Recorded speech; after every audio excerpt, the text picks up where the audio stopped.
Hi, I'm Jesse Sternke, and I'm an associate pastor at Community Bible Church in Pierre, South Dakota. I went through Psalm 91 in an exegetical devotional type format, and I've decided to continue doing this through the rest of the Psalms. This all stems from a passion to just keep walking alongside you all in your relationship with Christ, and just to pour out the knowledge and love that I have for God and His Word. I hope and pray that these videos continue to be a blessing for you. We're going to continue this Psalm series by looking at Psalm 1 today. So let's read Psalm 1 in its entirety, and then we're going to focus on the first verse. Blessed is the man who walks not in the counsel of the wicked, nor stands in the way of sinners, nor sits in the seat of scoffers.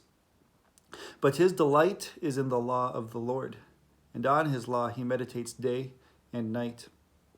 He is like a tree planted by streams of water that yields its fruit in season, and its leaf does not wither. In all that he does, he prospers. The wicked are not so, but are like chaff that the wind drives away. Therefore the wicked will not stand in the judgment, nor sinners in the congregation of the righteous.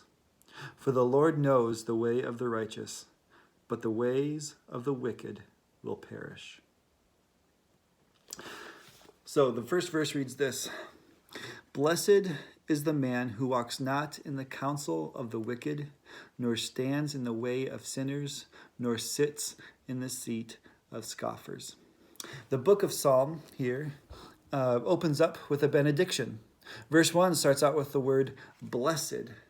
What does this word blessed mean? Well, this word comes from the Hebrew word of esher, meaning a state of prosperity. When the Old Testament was translated into the Greek word used for blessed was makarios, meaning long, lengthy happiness. So in both cases, the original word is plural, meaning that there are multiple blessings to be given unto the man, or really the people the psalmist is talking about. What those blessings are, we'll find out soon. But first, the psalmist wants to describe who this person is. Who is the one who is going to receive these blessings? Now, sometimes the best way to describe something is to describe what it is not. Think of milk. We can say that milk is a creamy white liquid, okay? It is not water, it is not melted cheese, and it is not carbonated, okay? We better understand what milk is by knowing what it is not. So, what does the one who will receive these blessings look like? Or better yet, will they not look like? Well, this person, he won't walk in the counsel of the wicked, meaning that this man takes wise counsel and walks in the commandments of the Lord his God. The word of God is a lamp unto his feet, not the unbeliever who walks in the way of darkness. This man also does not stand in the way of sinners. He has better company than this. Although he is a sinner himself, he is now a redeemed sinner, indwelled by the Holy Spirit and renewed in the heart. He stands in the congregation of believers in the presence of God.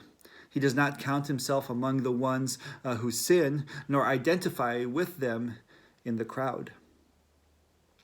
Nor does this man sit in the seat of scoffers. He finds no rest in atheist scoffings. He is not at peace with people pointing him away from God. Others may mock. They may mock sin. They may mock eternity. They may mock heaven or hell and the eternal God, but not this man. No, he has learned better than human wisdom and loves God too much to sit idly by while his name is being blasphemed.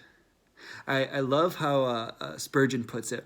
He says, the seat of the scorner may be very lofty, but it is very near to the gate of hell. It shall soon be empty, and destruction shall swallow up the man who sits therein.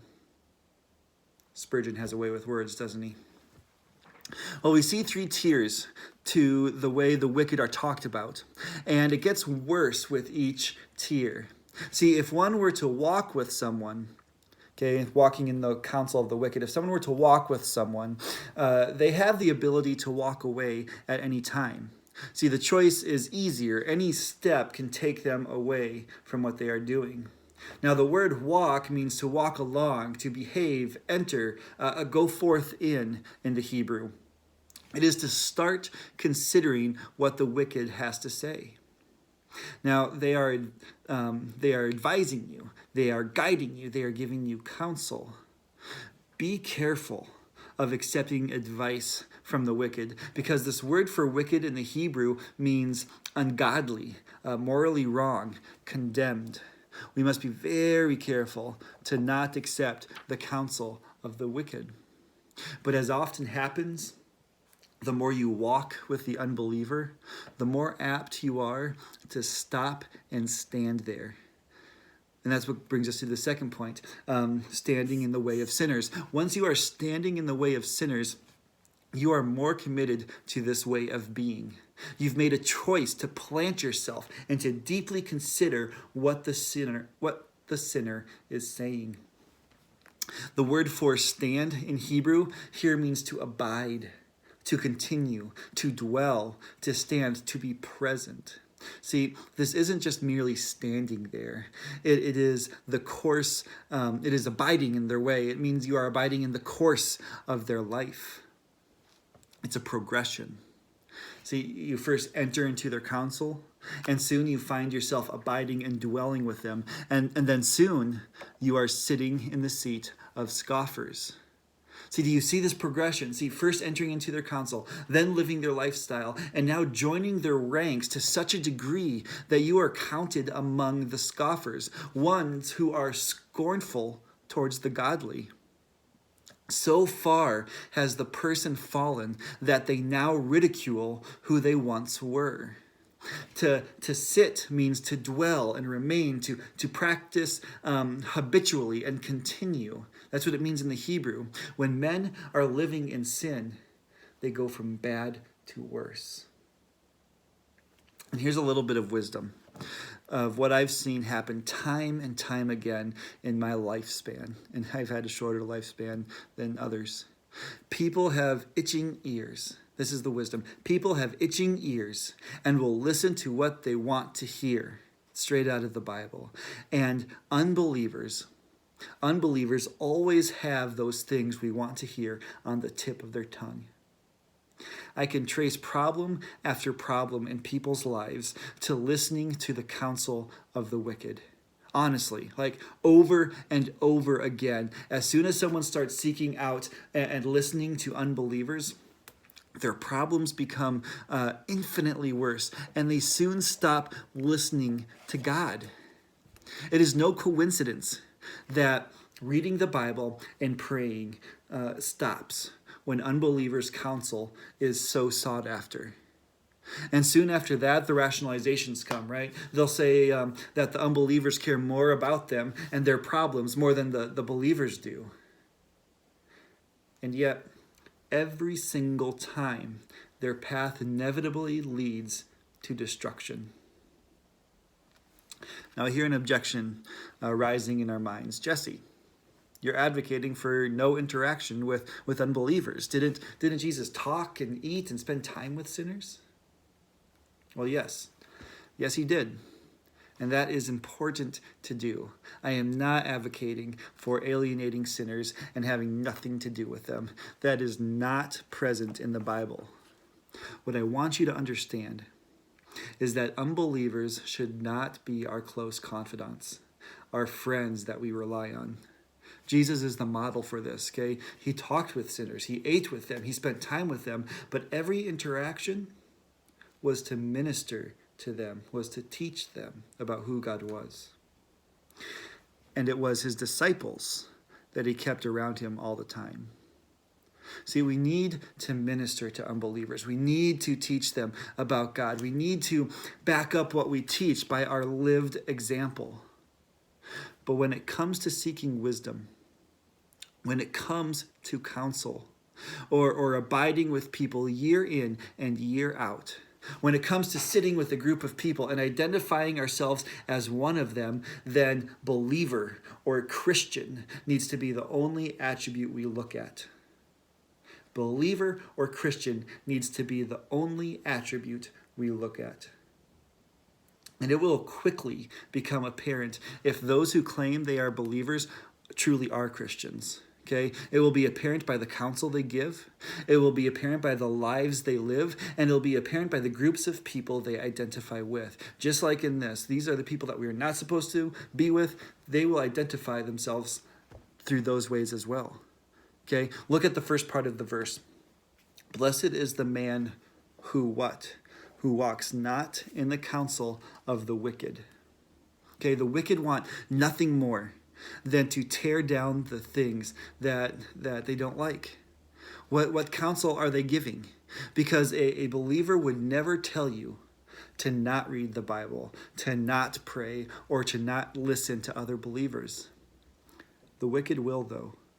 They don't believe in those things. They don't trust in them. In fact, it is better for the wicked if they can convince you not to listen to God, not to talk to God, or receive counsel from believers. Because if you're not doing that, then you'll only be hearing their voice. If you're not listening to God or talking to God or seeking the counsel of believers, you will only be influenced then by unbelievers, and that's what they want, even subconsciously. Or they'll do it more slyly, like emphasizing a book about God rather than the Bible, and then eventually you're not reading even the Bible. Look at the second part of the verse. Blessed is the man who walks not in the counsel of the wicked, nor stands in the way of sinners. So we have to ask ourselves, does it look like these people, these believers, people who say they are believers, does it look like they are genuinely trying to pursue God? Because none of us, right, are going to be perfect about our pursuit. None of us are going to be perfect in our relationship with God, but our pursuit for God should be apparent. How do we talk? How do we act? Does it show a relationship with God? This will take longer to notice, right? So if someone says they are a believer, we should trust that. And we should keep our eyes and ears open. Look back on the last year of your relationship with them and the choices you have made because of them. Are you standing in the way of sinners or not? Be fair and be just in your assessment. Because if you find that you are standing in the way of sinners, your relationship needs to change. Okay? It needs to change from a friendship where you seek counsel, and it needs to change to an evangelical relationship. See, rather than seeking counsel, give it to them. Rather than seeking support from them, teach them about God. We don't change our relationship with them to punish them, but to save them. The last part of the verse. Nor sits in the seat of scoffers. Blessed is the man who does not sit in the seat of scoffers. Scoffers want nothing more than to tear down the thing that they are scoffing. Is the person you are sitting with a scoffer? Are they trying to tear down the things of Christ? What about the groups that they are identifying with? The groups that they are sitting themselves down in and saying, I am one with these people. Are those groups Christian? Have they planted themselves in the seat of scoffers? Because if they are sitting in the seat of scoffers, you will be influenced to do the same. For example, what if you find out that the person is part of the Alexander Foundation Formless Heart Fellowship? That's a nonprofit organization focused on Buddhist-related topics. So if a person is sitting with this group of people, then again, the relationship needs to change. They're saying that they are one with this group of people. They are actually sitting in a seat of scoffers, and you will soon be encouraged to do the same. So, verse 1, Blessed is the man who walks not in the counsel of the wicked, nor stands in the way of sinners, nor sits in the seat of scoffers. Blessed is this man. The psalm starts off with a benediction and then moves to what this man does not look like. Next time, we'll dive into what this man does look like and what the blessing is. So, thank you for watching, and I hope that this has been helpful.